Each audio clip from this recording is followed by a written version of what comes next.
This is Old Saybrook, Connecticut. Dissatisfaction with the direction of Harvard's education prompted the Connecticut Assembly to found a college for the public employment of both church and civil state in 1701. While the Assembly called for the establishment of a college, they did not specify where this college was to be located. The first classes were administered by Reverend Abraham Pearson in Killingworth, now Clinton, Connecticut, from 1701 to 1707. However, the college would not find a permanent settlement until Edward's final year. As Ola Winslow describes, Saybrook had the books, Wethersfield had the most students, New Haven had the money and land, and Hartford had two formidable trustees. The Reverend James Pierpont, Jonathan Edwards' future father-in-law, was one of a group of 10 ministers who helped found the Collegiate College here in Old Saybrook, Connecticut in 1707, erected its first building on this plot of land marked by the Yale boulder. In 1714, Jeremiah Dummer donated a collection of 800 books that would form the foundation for Yale's innovative learning throughout the first half of the 18th century, even if not everyone appreciated those innovations. I'm Christian Cuthbert, Edwards scholar and pastor, and I'll be your tour guide to exploring Edwards.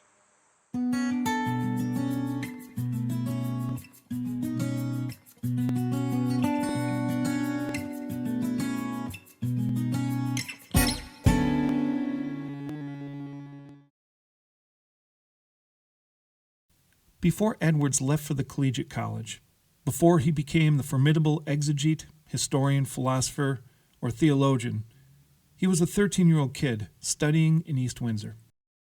By all accounts, Edwards was a naturally curious kid. While he was the only boy in his house, he had several other boy cousins around his age right here in East Windsor with whom he could explore the world.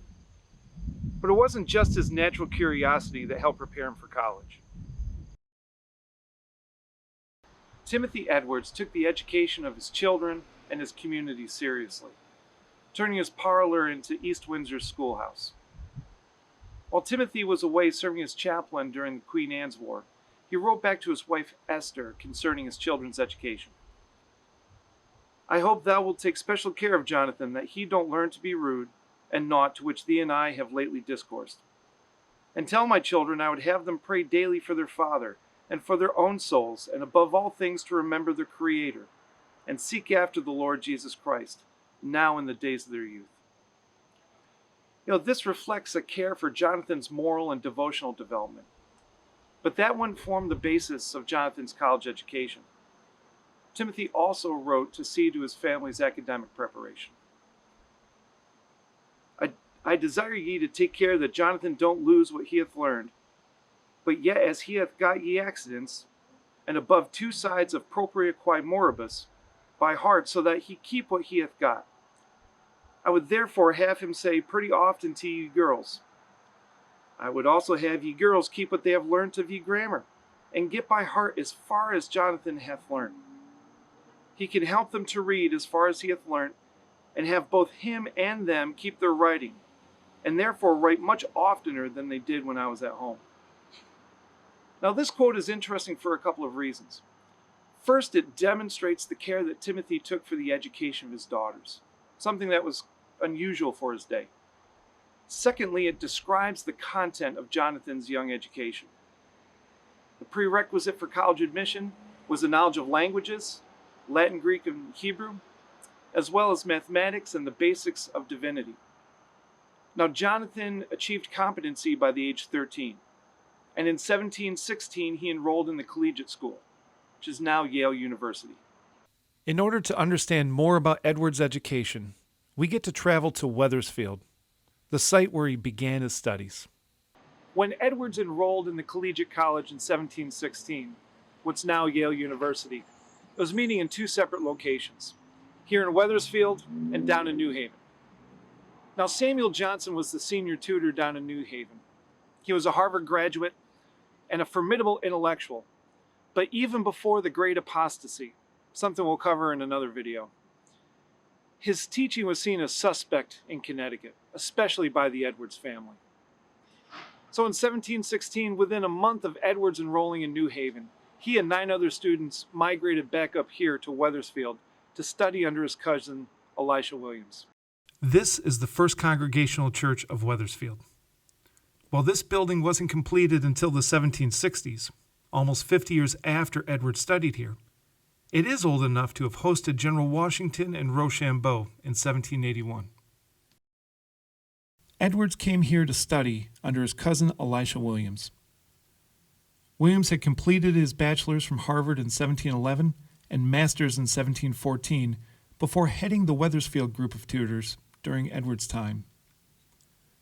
Williams would continue on to serve as state representative, rector of Yale from the Great Apostasy of 1722 to 1739, Speaker of the House of Representatives, and Judge of the Superior Court. In 1745, he was appointed chaplain for the expedition to Louisbourg, the subject of much of my research.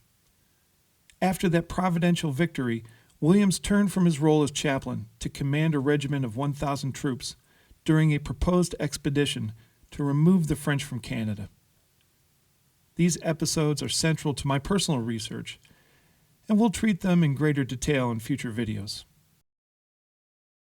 We are here in the Edwards Room at First Church, Wethersfield, where Jonathan began his collegiate education. If not in these buildings, then on this site. And this room has a number of cool things for people interested in Edwards, especially this replica of Jonathan's rotating desk.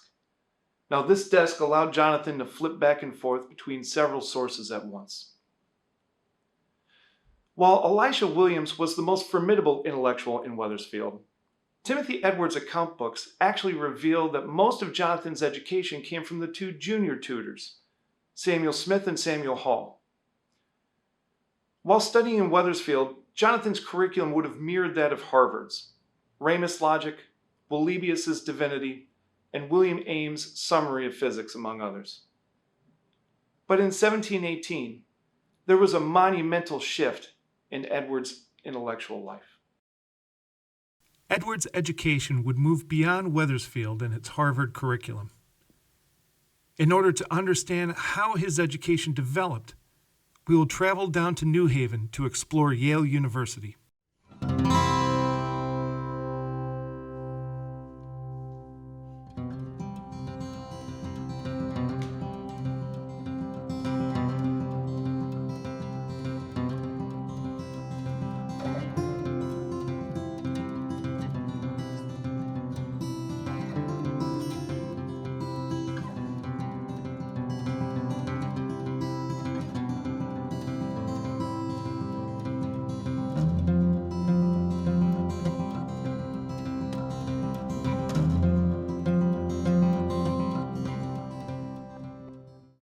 We are outside Sterling Memorial Library to talk about one of the more interesting events in the early history of Yale, and an event that would prove seminal in Jonathan Edwards' intellectual development.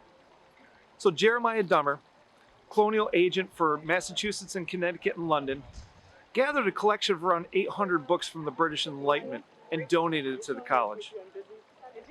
Well, in 1714, when he donated it, the college only had one building dedicated to its use, and that was in Saybrook, even though Saybrook had no students. So in 1718, the Connecticut General Assembly ordered the transfer of the books from Saybrook to New Haven over the strong objection of the Saybrusians, beginning what has become known as the Battle of the Books. So Saybrook dispatched its Justice of the Peace in an unsuccessful attempt to prevent the removal of these books. And rumor has it, he overturns the cart of books, damaging some volumes, possibly even losing some volumes. Now, this collection had a broad scope. It included works of natural philosophy, including the writings of Robert Boyle and Galileo. It included works of rational and moral theology, including the writings of Stephen Charnock and the 3rd Earl of Shaftesbury. It even had works from unfamiliar disciplines, physico-theology, astrotheology. But the most important group of books for Edwards' development were the writings of Newton and Locke. In New Haven, Edwards had access to the Dummer collection, which pushed and pulled his thought in new and creative directions.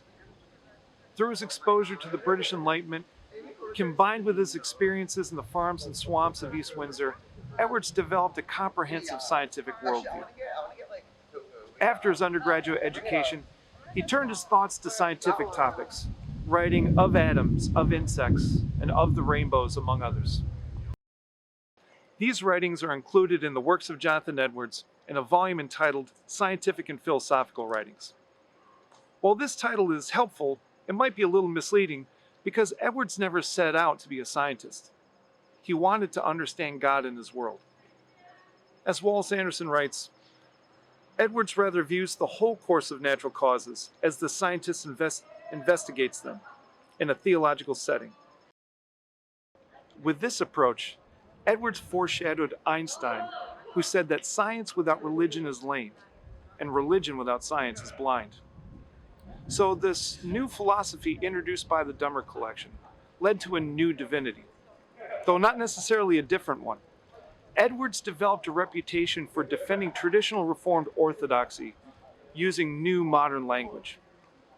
As William Morris states, the new divinity came at a time when the old divinity was at its lowest point. There was no one trained to defend it. Enter Edwards.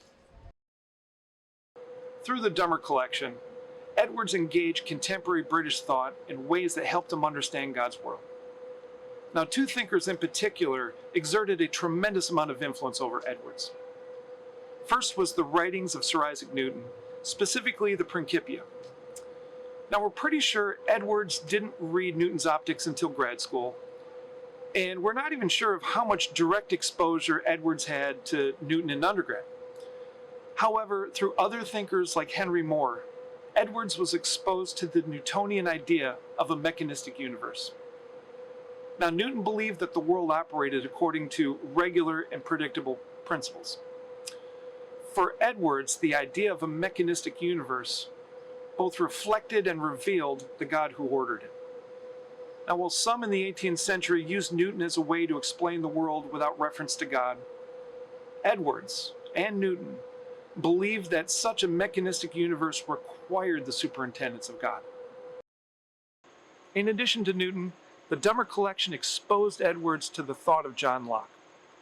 Now, John Locke's essay concerning human understanding proposed a new theory of sensation. According to Locke, knowledge was the result of the direct impression of the senses on the mind, and Edwards applied this understanding in sermons like A Divine and Supernatural Light, where Edwards claimed that God could impart divine knowledge immediately on the soul. So John Locke drove Edwards' understanding of atoms, of sensation, of relation, among other things. But Wallace Anderson points out that while Edwards may have had access to these ideas of Locke as an undergrad, he didn't systematically apply Locke's thought till his years as a grad student. Edwards' education may have been fragmented by a split in his time between Wethersfield and New Haven. But this split may have benefited Edwards. In Wethersfield, Edwards was able to study a traditional curriculum under Harvard graduates, while in New Haven, he had access to modern thinkers that would push and pull his thought in new directions. Maybe a better way to phrase it is that Edwards' education gave him a new vocabulary for articulating a traditionally Reformed theological system. Edwards took the framework of Newton and the vocabulary of Locke and constructed an understanding of the world in which God is both sovereign and intimately involved in his creation. This foundation in divinity and philosophy did not lead to a career as a lawyer, a scientist, or an academic. Instead, Edwards applied it to the life of the church in New York City, the subject of our next video. Thank you for joining us as we explore Edwards.